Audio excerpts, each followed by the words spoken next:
Selamat datang di podcast 100, semakin serupa Kristus. Oke, pada pembahasan kita kali ini, kita akan melanjutkan pembahasan mengenai saksi-saksi iman. Ya. Apa kabar, Pak? Baik-baik, Thomas. Hari ini kita bakal bahas siapa nih, Pak?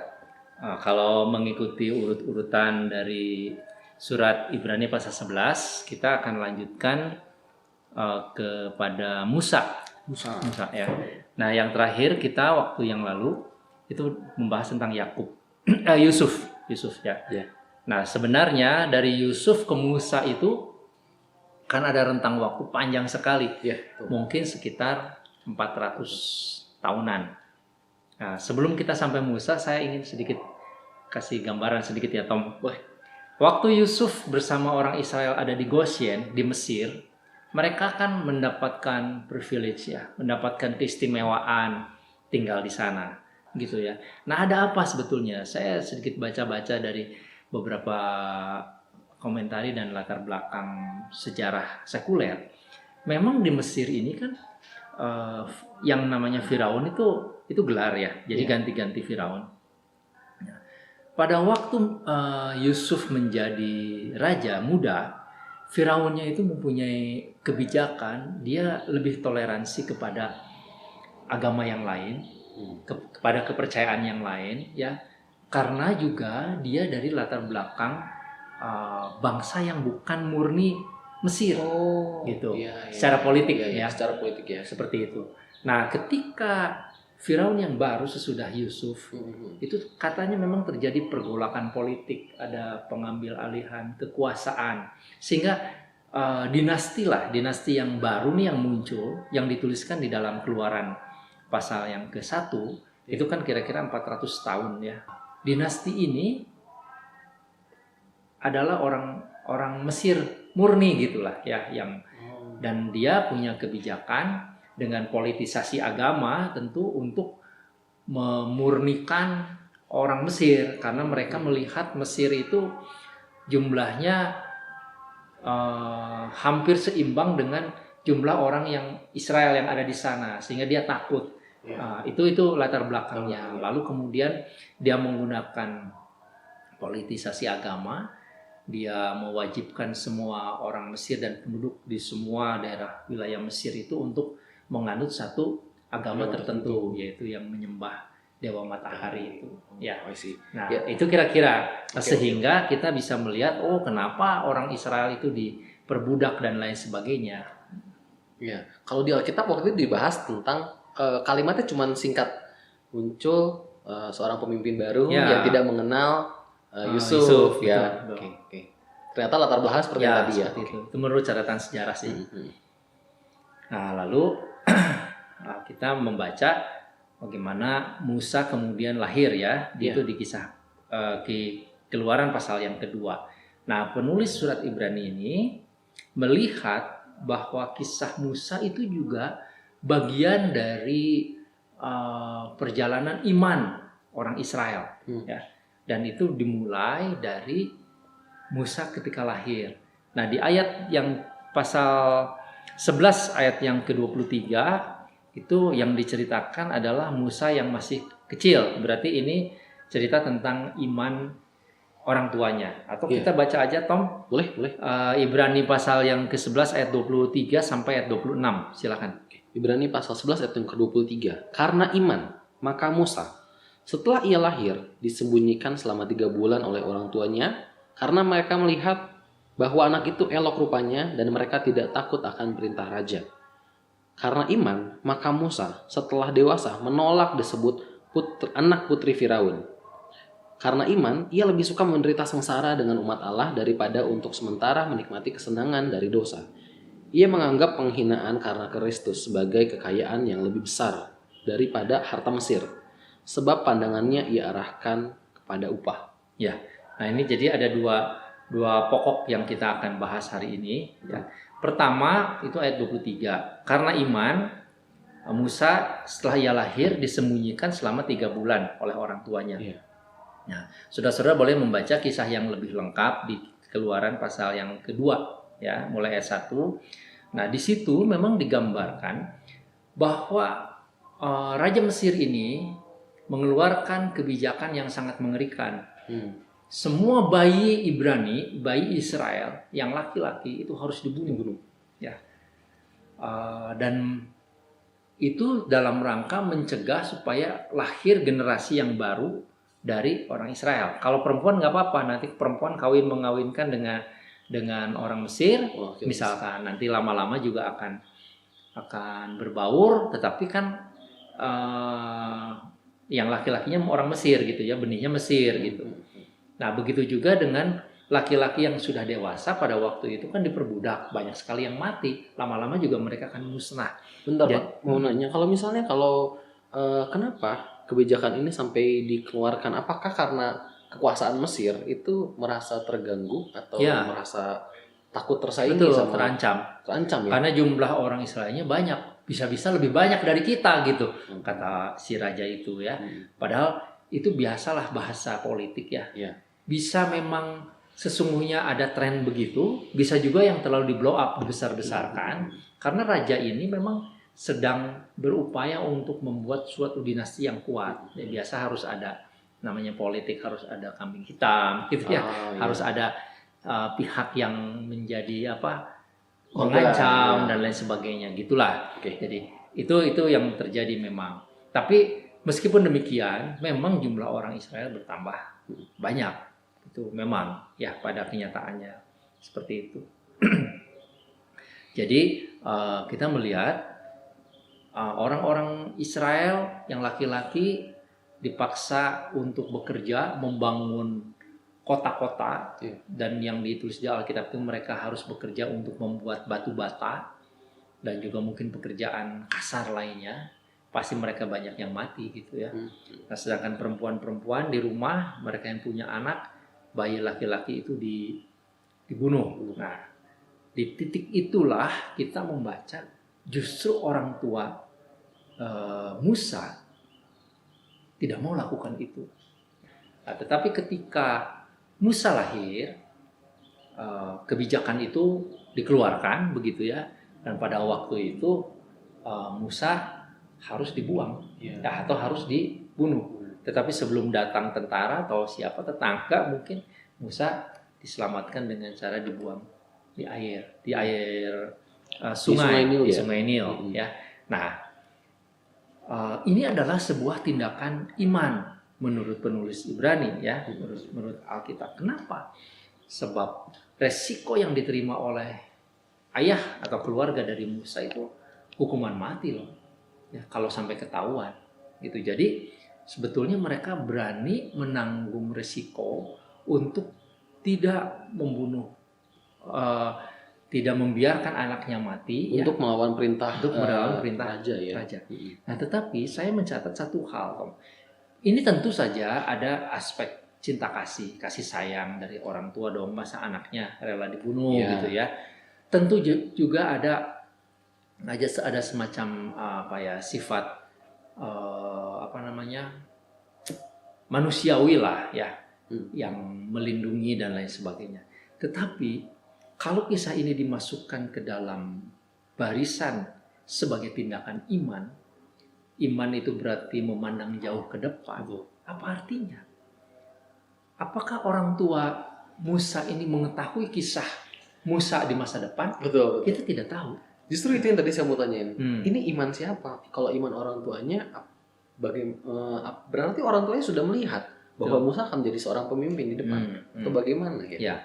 Nah, mungkin secara langsung mendapatkan mimpi dan lain sebagainya kita tidak mendapatkan catatan. Tapi kita percayalah bahwa Roh Tuhan menggerakkan orang tua Musa sedemikian rupa ya untuk harus menanggung resiko berhadapan melawan hukum raja gitu ya, daripada anak ini dibunuh gitu. Jadi ini adalah tindakan iman, bukan semata-mata ya sebagai ayah, sebagai ibu sayang sama anak supaya tidak mati, bukan itu saja saya kira. Tapi lebih lagi memang Tuhan menggerakkan mereka supaya menyiapkan anak ini di masa yang akan datang. Nah, kenapa ini ditulis khusus? Apakah tindakan ini hanya tindakan orang tua kepada Musa? ini sih hanya tafsir ya atau bayangan saya. Saya kira enggak loh. Saya kira yang melakukan ini juga ada banyak orang lain. Bukan Banyak hanya orang. Musa ya. Pokoknya menyelamatkan lah, namanya juga orang tua menyelamatkan bayi ya. Ada mungkin yang ketahuan, ada yang enggak gitu, kita enggak tahu. Tapi mereka tidak dicatat di dalam bagian Alkitab ini. Kenapa? Karena tindakan mereka itu hanya tindakan manusia biasa. Tapi tindakan orang tua Musa menyelamatkan Musa itu dalam rangka melihat ke depan sesuatu yang memang bagian dari rencana Allah, dan inilah yang dicatat. Oke. Apakah ada hubungannya, Pak? Di sini dikatakan karena iman maka Musa setelah ia lahir disembunyikan selama 3 bulan oleh orang tuanya supaya tidak dibunuh. Ya. Nah, karena mereka melihat di sini disebutkan mereka melihat bahwa anak itu elok rupanya. Apa hubungannya dengan elok rupanya? Mungkin kalau elok cantik sesuatu yang sangat sayang lah ya. Mungkin ini manusiawi sih memang Tom. Dan mereka tidak takut akan perintah raja ya. Jadi mereka melihat raja yang paling besar itu bukan Raja Firaun, tapi ada Allah yang Maha Kuasa yang memberi perintah kepada manusia secara umum, jangan membunuh, jangan menyakiti, jangan apa. Jadi kedua orang tua Musa ini sudah mendapatkan iman itu, percaya kepada Allah Ishak, Allah Yakub, Allah Abraham, ya. Dan mereka kan sudah mendapatkan pemahaman ini sebagai sebuah, katakanlah sebuah agama lah ya, agama dulu gitu, agama kepercayaan kepada Allah. Itu sudah sangat jelas, sangat jelas. Mereka tidak menyembah kepada dewa-dewa Mesir dan lain sebagainya gitu ya. Jadi ketika ada perintah ini, mereka lebih takut kepada Allah daripada kepada Raja Mesir itu. Kemudian bagian yang kedua itu di dalam ayat 24. Nah, iman yang dimiliki oleh orang tua Musa ini kemudian juga menjadi iman Musa. Meskipun Musa selama 40 tahun katanya dididik dan dewasa bertumbuh di kerajaan. Dia menjadi orang pangeran lah ya. Di film Prince of Egypt, film kartun itu jelas dia itu pangeran. Dan beradik kakak dengan pangeran yang aslinya gitu kan ya. Yang nanti kemudian akan berhadap-hadapan di masa yang akan datang. Itu menurut film. Nah kalau benarnya sih kita juga nggak tahu persis. Tetapi Musa 40 tahun belajar menurut budaya dan pendidikan Mesir. Itu luar biasa loh Tom. Kalau anak sekarang orang sekarang studi berapa tahun sih? Sampai umur berapa ya kita belajar? Kita belajar misalkan sampai S3 lulus umur 35 lah misalkan kalau belajar terus gitu kan. Nah kalau Musa nggak begitu.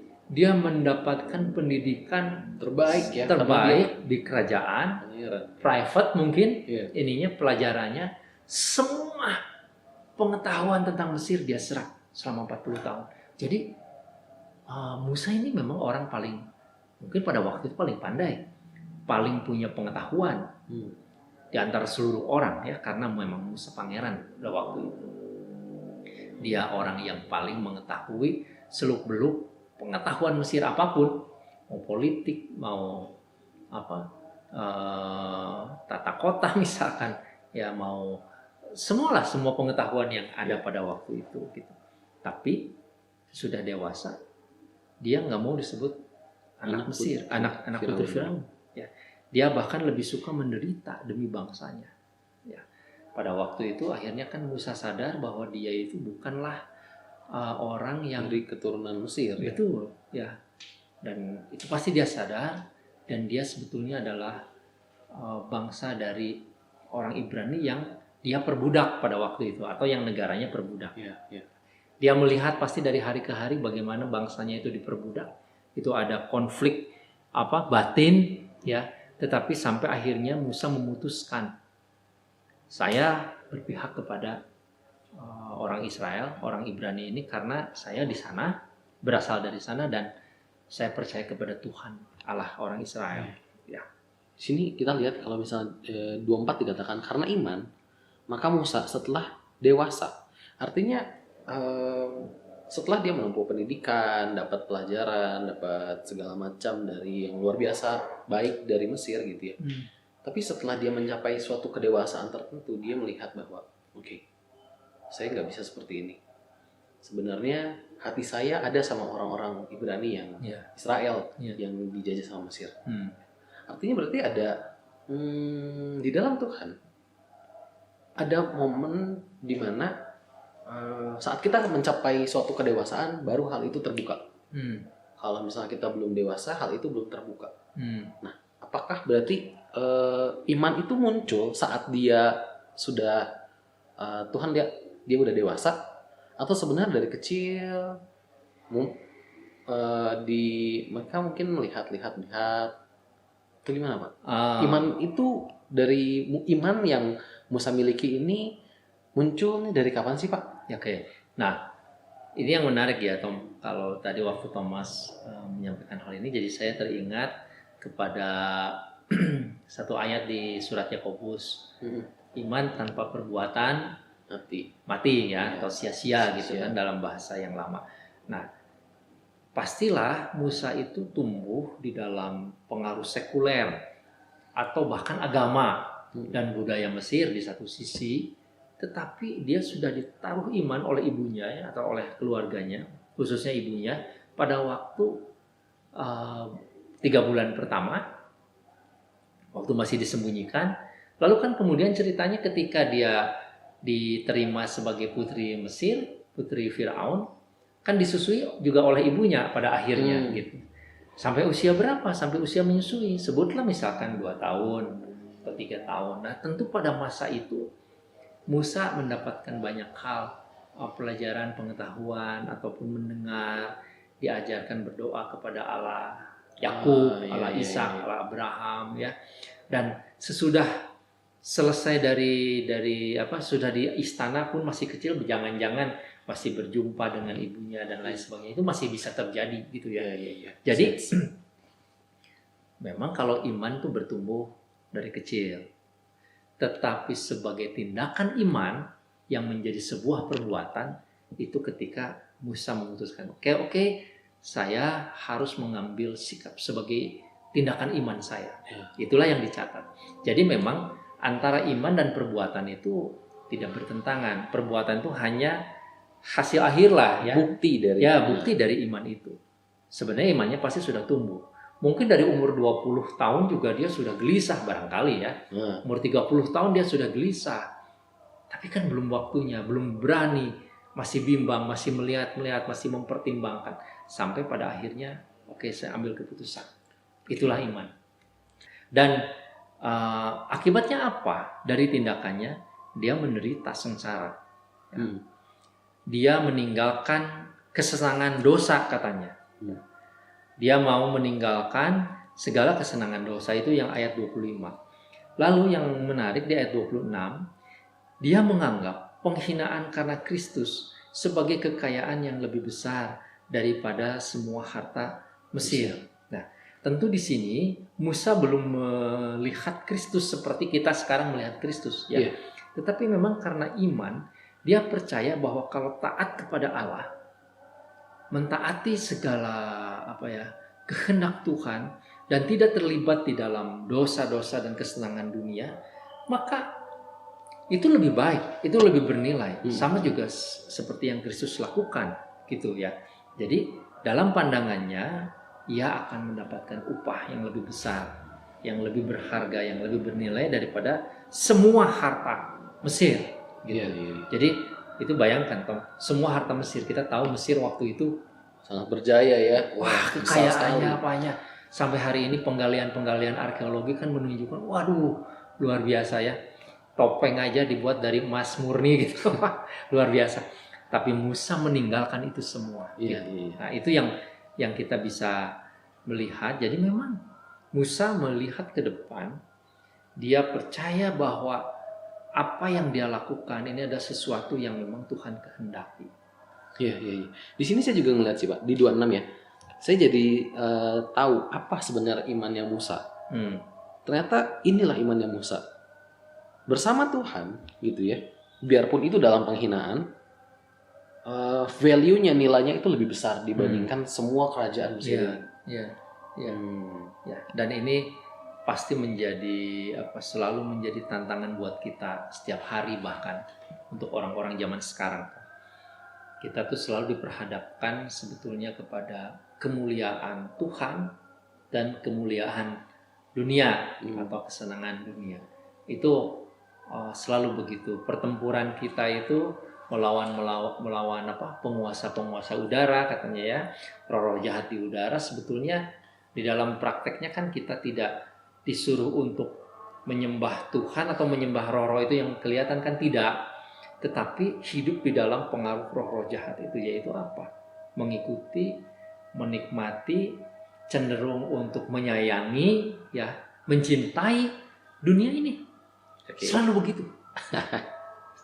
Dan itu terjadi kepada kepada anak-anak Tuhan sepanjang zaman.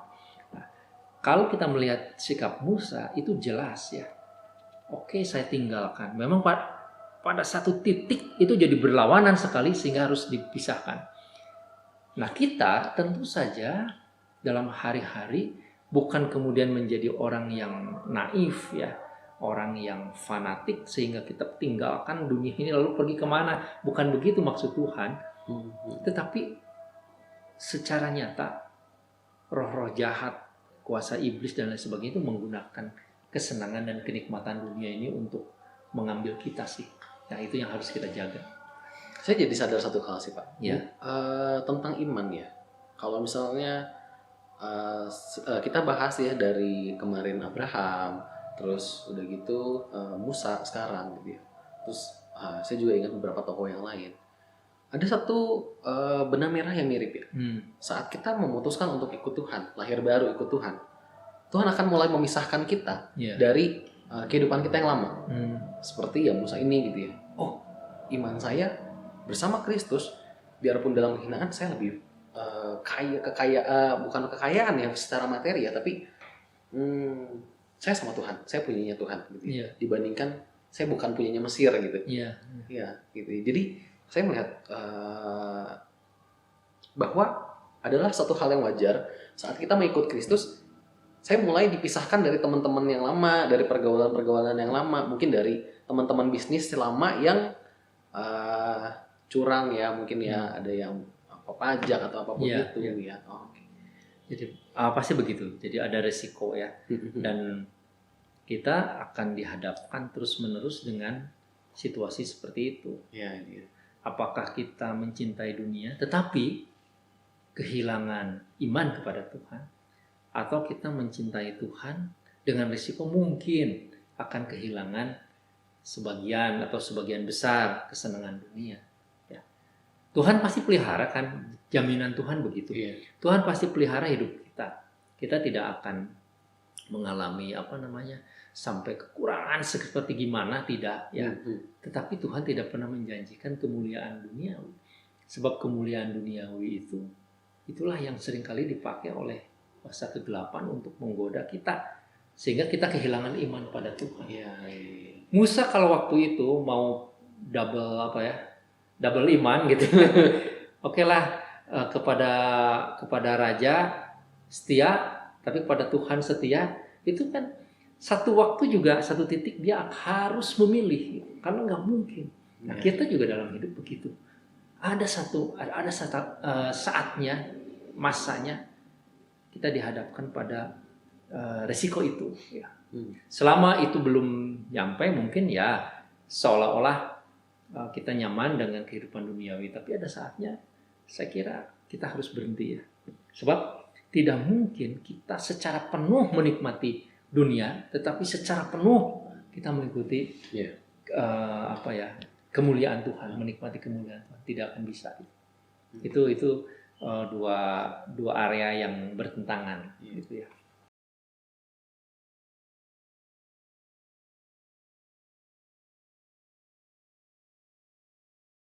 Iya, jadi makasih Pak untuk penjelasannya. Ya, kita nanti akan lanjut mengenai kisah Musa itu sesudah Musa meninggalkan. Kalau ini kan dia masih di istana lah ya. dia sudah bertekad menolak dipanggil sebagai putri Firaun. Nah, nanti pada pertemuan berikut apa yang dia lakukan? Dia pergi dari Mesir, lalu dia memimpin sebuah bangsa. Nah, di sini akan kelihatan lebih jelas lagi kaitan dengan iman.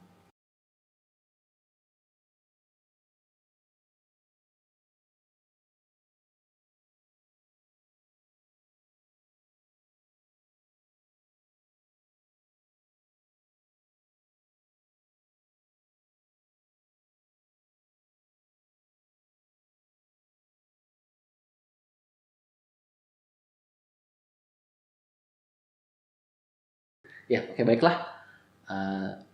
Sekian pembahasan kita hari ini. Kami harapkan agar ada sebuah pengertian yang baru yang disampaikan kepada orang-orang yang menonton hari ini, bahwa saat kita memutuskan untuk ikut Tuhan gitu ya, Tuhan akan mulai memisahkan kita dari kehidupan kita yang lama. Justru mungkin ada yang aneh, kalau saat ini kita mengikut Tuhan, tapi ternyata pergaulan kita yang lama masih belum berubah. Ternyata teman-teman kita yang lama yang kita tahu salah, kita tidak ada pemisahan dengan mereka. Tuhan Yesus adalah Bapa kami yang bertata dalam kerajaan surga. Terima kasih Bapa untuk satu buah iman lagi yang baru Tuhan yang Engkau sampaikan Tuhan hari ini Bapa. Terima kasih Tuhan, biar hanya kebenaran firman-Mu Tuhan yang tertanam dalam hati kami Bapa. Engkau yang mengubahkan hidup kami Bapa, Engkau yang memisahkan hidup kami daripada kehidupan kami yang lama Bapa. Terima kasih Tuhan, kami percaya Tuhan, saat kami berharap kepada Engkau Tuhan, maka kami tidak akan menjadi sengsara Bapak. Aku berdoa Tuhan kepadamu Tuhan, biar muncul iman-iman yang baru Tuhan, biar dicabut semua pola pikir yang lama dan digantikan dengan kebenaran firman-Mu yang baru hari ini Bapak. Terima kasih Tuhan untuk kebenaran firman-Mu hari ini. Dalam nama Tuhan Yesus kami sudah berdoa dan bersyukur. Haleluya Tuhan. Amin. Amin. Oke, terima kasih. Sampai bertemu pada pertemuan kita selanjutnya. Tuhan Yesus memberkati.